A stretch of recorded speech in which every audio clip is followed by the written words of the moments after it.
What is going on, everybody? We doing a little ride time tonight instead of it being on me. Y'all, there was a discussion on Twitter tonight, right? Or today. And it was discussing how cookout culture is dying out. And there was various perspectives, opinions, tweets going on. And in one particular, shout out to them. They always drop gems on Twitter. They made a really good point, in my opinion.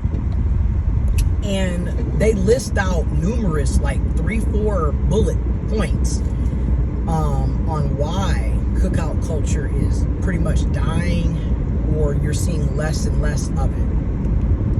And I'm just paraphrasing what this person said on Twitter in their tweet. Okay? And then I'm also going to add my little 2 cents, my opinion on why cookout culture is dying out and pretty much disappearing. So let's talk about it. So, why is cookout culture dying? From this, according to this person's tweet, which a lot of their points I agree with. Number one, food is expensive. Like, there's no getting around how expensive food is. Groceries are out of control.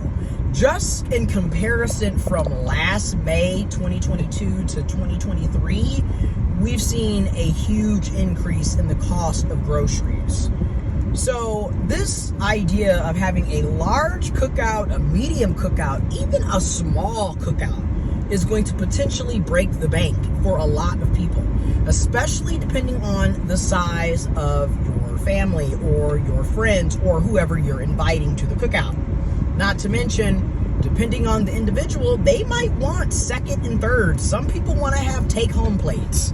So you have to take that all into consideration. I mean, shit, you buying ribs, chicken, burgers, asparagus, Brussels sprouts, corn, fish, whatever you're grilling, okay? And then you got your sides, macaroni and cheese, potato salad, spaghetti salad, baked beans, watermelon, cantaloupe, whatever fruit, veggies, meat, main dish, side dish, whatever.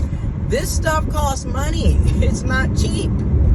And to think that one person or one family or one household wants to be responsible for feeding everybody that's coming to the cookout is ridiculous in this day and age. In this day and age, if you hosting a cookout, you need to ask people that are coming to bring a dish, bring a plate, bring some napkins, some silverware, some plates, some cups, bring some pop, juice, liquor, water. Bring a plate, for real, or chip in. Throw $30, $40, throw $50, $60. Do something, because it ain't cheap. Number 2, one of the good points that you made that I was just like, yes. People don't want to be dealing with family members, okay, friends, anybody that is just toxic to them. Like, if they're going to be bringing down your mental health, they're going to be causing you to have anxiety and be stressed out and be depressed, and you're walking on eggshells, and it's like you're basically reliving your childhood trauma all over again by going to the cookout. Yeah, you're probably not going to want to go. And if you do go, you're not going to be staying long. I'm talking 45 minutes to an hour and you're out the door type shit. So if it's going to be like that, then what's the point of going? That's how I view it, because I know how I am. I have to take my own family in doses. So, and I'm quite sure they have to take me in doses too, quite frankly. It's probably mutual. And with that being said, like the next cookout that I'm planning, it's a Juneteenth cookout. And guess what? I'm not really focused on my family as much as I'm focused on my chosen family and my friends who actually, respect me, respect who I am, care about me, and I don't have a bunch of trauma memories with these people, so it's just a better atmosphere atmosphere and a better vibe. Like, we're actually laughing and having a good time versus when you're dealing with bullshit. So I'm just being real. Like, I get why, you know, ain't nobody really interested in spending the one day that they have off, the one nice sunny hot day, warm day, pleasant day with people that make you sick. Okay, I don't blame people for that. Number 3 point that was made that was just spot on to me was also looking at the fact that millennials, it's on us if we're gonna have these cookouts and keep these family traditions going. Because a lot of us get on social media to complain about back in the day when mama and daddy and granny and papa and Uncle Ray Ray, and it's like, hello, you're the adults today. Okay, we are the adults. I'm 30 years old. It's not up to mama and granny and papa and granny and uncle and daddy and auntie. It ain't up to them to do that. It's your job. You're the 30-year-old, young adult, middle-aged adult. You need to act like one. I'm just gonna be honest. Some of us still have this very immature, childlike mindset where you're still waiting for mommy and daddy to do things for you. And that's not the responsibility. You're the grown adult, so if you want to have cookouts and barbecues and invite your family and your immediate family, your extended family, your in-laws, your friends, your foes, or whatever, or just have a block party for the whole community, that's going to be on us to plan and orchestrate. Okay? Because again, we're the adults. So, you know, I don't really get this whole, back in the day, you know, when mama was doing it, da-da-da-da. Okay, you're the mama now. You're the daddy now. You're the elder. Act like it. And stop sitting up here acting like some lost child 24/7. Like, some of us really have this kid-like mindset. And don't get me wrong, I definitely tap into my kid-like mindset, especially when I'm triggered and traumatized. So I get it. But again, a part of growing up, a part of adulting, a part of healing and holding ourselves accountable is taking accountability. Like, you're the one that has to be responsible for this shit now, okay? Number 4 reason, which also holds a lot of weight, let's be real, if a lot of people who are millennials, especially if you were raised by Gen X in particular, you weren't really taught life skills. Let's just keep it real. I know so many grown people, 30 and, like, literally, I know so many grown people that are 30 and up who don't know how to cook, don't know how to clean, don't know how to take the garbage out, don't know how to do shit, but sit up and waste somebody's time and look stupid on social media. I'm gonna just keep it real. I'm tired of us after a while. You know, I'm tired of myself because I be on, you know, social media looking stupid. So I'm just saying, like, a lot of us don't have life skills. And let's be real, to me, this also kind of started with baby boomers, because if we're going to be honest, baby boomers really were kind of the first generation of parents that pretty much wasn't there for their kids. And what I mean by that is, when you got both sets of parents, or one parent and that's all that's in the household, and either way it goes, they're all working, they're not going to have time to actually spend time with their kids, let alone teach them valuable life skills like cooking. Okay, so you'd be surprised, like, Gen X was really kind of the first generation that was latchkey. You know, they were always at daycare or being babysat by somebody else. And then a lot of these Gen X parents did the same thing to their millennial children and to their Gen Z kids. And then you have a lot of millennials who are repeating the same toxic cycle. So a lot of these life skills are not being taught.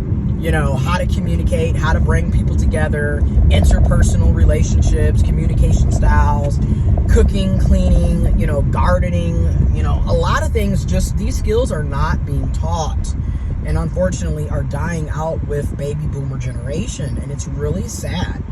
I'm in a particular situation because me personally, I was raised by my grandparents who are, my papa was a baby boomer, my granny is a baby boomer. My mom is Gen X, so fortunately for me, I did learn how to cook and clean and mow a lawn and change oil and water plants and, you know, maintain a garden and all of that. Where a lot of people, unfortunately, they didn't get to have those types of skills. And honestly, I'm gonna keep it real, it makes it hard dating because you're literally running into people who don't know how to do shit.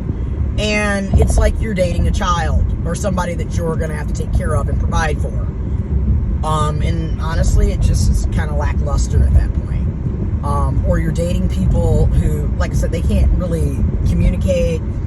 Everything's one-sided. They don't know how to do anything. They don't know how to show that they care. They can't reciprocate. I mean, it's bigger than the cookout at this point. It's relationships in general. They're just, gosh, you kind of have to have a relationship with people to have a cookout. And when you look at how so many of us are siloed, lack basic life skills, lack interpersonal skills, don't know how to communicate, very, like I said, everything is about social media. People have better relationships on social media with people that they've never met than they do with people that they come into contact with on a consistent basis. Because again, these are dying skills. You gotta have a relationship with people to host a cookout, unless it's just gonna be yourself. You know what I'm saying? So it's just like, come on. But I just wanted to talk about that because it is something. Like, we had a little cookout at my granny's. I typically host cookouts at my house, or I go over to my granny's and I grill and I invite people. I try to let people know 1 to 2 weeks in advance. Let them know the time, ask them to bring a dish or bring something or donate to the cause. And let's have a good time. So again, I'm doing something for Juneteenth. Looking forward to it. But again, I agree on a lot of the points that they made on Twitter, and it is sad. And I also think too, sometimes you're just not invited to things, right? So there probably are more than likely cookouts going on. You just wasn't invited to attend the cookout, which is what somebody else said on Twitter, and I was like, damn, that's also the honesty for your ass. It's like, you just wasn't invited. And then also, me, because I'm queer, LGBTQ+, alphabet gang warrior, I also have to, again, highlight, depending on your social identity, you may or may not be included in a lot of things because you're not really accepted. These holidays really make it apparent how you're tolerated, you're not really celebrated or accepted. And again, go where you're celebrated and accepted, not where you're tolerated. And it shows, again, during the holiday season, when you're not included in shit, unless you are the one to reach out. And then at that point, it's, well, if you want to come, you can. So in other words, we really didn't ask you to come, but because you're addressing it with us, we got to try to save face type shit. So, yeah. So that's that too. But, yeah. Just wanted to do my little commentary on that because trust and believe, I understand. It does suck. Especially when you go out of your way to include others, but they don't do the same for you. So I do understand that. And yeah, what is your opinion? Do y'all think cookout culture is dying? Are we losing our touch of community, family, friends? What do you think? In the comment box below. I'm out.